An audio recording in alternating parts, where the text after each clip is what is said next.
ঢাকা মহানগর উত্তরের আমি আহ্বায়ক হওয়ার পরে আমার নেতা জনাব তারেক রহমান সর্বশেষ ছাত্র জনতার যে গণ অভ্যুত্থান হয়েছে, উত্তরার যেখানে আন্দোলনে যেটা স্ফুলিঙ্গ হয়ে সারা দেশে দাবানলের মতো ছড়িয়ে পড়েছিল, সেই আন্দোলনে আমার নেতা জনাব তারেক রহমান আমাকে কিন্তু আন্দোলনে কিন্তু উত্তরার দায়িত্ব কিন্তু আমাকে দিয়েছিলেন। এখানে তোমরা আমার সামনে যারা নেতাকর্মীরা বসা আছো, তখন আমি আন্দোলনের সময় উত্তরাতে যে আন্দোলন হয়েছে, ছাত্র জনতার যে গণ অভ্যুত্থান হয়েছে, এখানে কয়েকশো নেতাকর্মী শহীদ হয়েছে, অনেকে এখানে আহত হয়েছে। তারপরও সবাই বুক চিতিয়ে বুকের তাজা রক্ত ঢেলে দিয়ে তোমরা যেভাবে আন্দোলন করেছো, তোমাদেরকে সিম্পলি আমি স্যালুট জানাই। যে কারণ এত অত্যাচারের পরেও মাফিয়া ফ্যাসিস্ট হাসিনার সে দানবীয় বাহিনী, বিশেষ করে এলাকার সাবেক এমপি আওয়ামী লীগের দানব হাবিব হাসান, তখনকার যে আওয়ামী লীগের স্বতন্ত্র এমপি ছিল খসরু, এবং এখানকার যে ওয়ার্ড কমিশনাররা ছিল হাবিব হাসানের ছোট ভাই সোহেল সহকারে, যারা এখানে সরাসরি শটগান দিয়ে রাইফেল দিয়ে গুলি চালিয়েছে।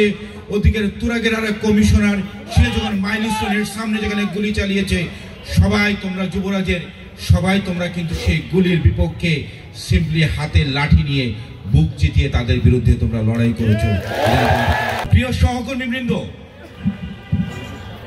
5ই আগস্টের পরবর্তীতে যে আমরা যে একটা নতুন স্বপ্ন দেখেছি, যে আমরা একটা নতুন আশা আমরা বুক বেঁধেছি, আশায় বুক বেঁধেছি, যে স্বপ্ন নিয়ে যে আশায় বুক বেঁধে আমরা একটি জাতীয় ঐক্য গড়ে তুলেছি 5ই আগস্টের পরে, অত্যন্ত দুঃখের বিষয় আজকে সে আমাদের আশার জায়গাগুলো আজকে ক্ষীণ হতে চলেছে। অত্যন্ত আশার দুঃখজনক বিষয়, হতাশার বিষয়।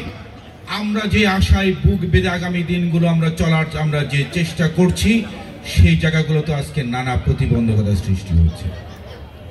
আজকে যে ছাত্র জনতার গণ অভ্যুত্থানে যে একটি জাতীয় ঐক্য সৃষ্টি হয়েছে, যেখানে সারা বাংলাদেশের জনগণ আশা আকাঙ্ক্ষার প্রতিফলন ঘটিয়ে ডক্টর ইউনূস সাহেবের নেতৃত্বে অন্তর্বর্তীকালীন সরকারকে আমরা পূর্ণ সমর্থন জানিয়েছি। আমার দলের ভারপ্রাপ্ত চেয়ারম্যান জনাব তারেক রহমান, বাংলাদেশের জাতীয়তাবাদী দল বিএনপি যে সমর্থন জানিয়েছে, সে সমর্থনের আমাদের জায়গাগুলো আজকে আস্তে আস্তে আজকে ক্ষীণ হয়ে আসছে। এর কারণটা কি?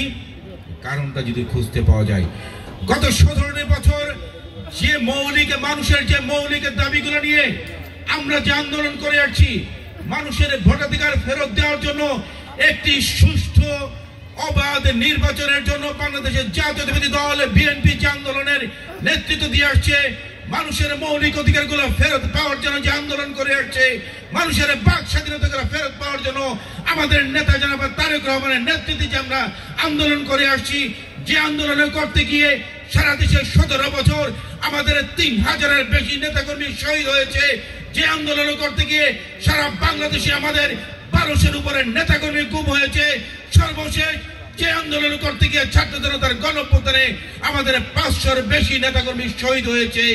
আজকে সেখানে আমরা কি দেখতে পাচ্ছি?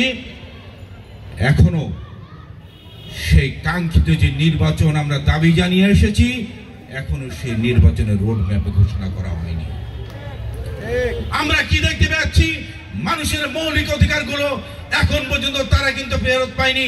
আমরা অন্তর্বর্তীকালীন সরকারের প্রধান ডক্টর ইউনূস সাহেবের নেতৃত্বে সরকারকে আমরা আহ্বান জানিয়েছিলাম, অত্যন্ত আমরা আশা করেছিলাম সর্বপ্রথম সিন্ডিকেট ভেঙে দিয়ে দ্রব্যমূল্যের দাম, দ্রব্যমূল্য মানুষের নিয়ন্ত্রণে আনতে হবে। এখনো কিন্তু আসেনি।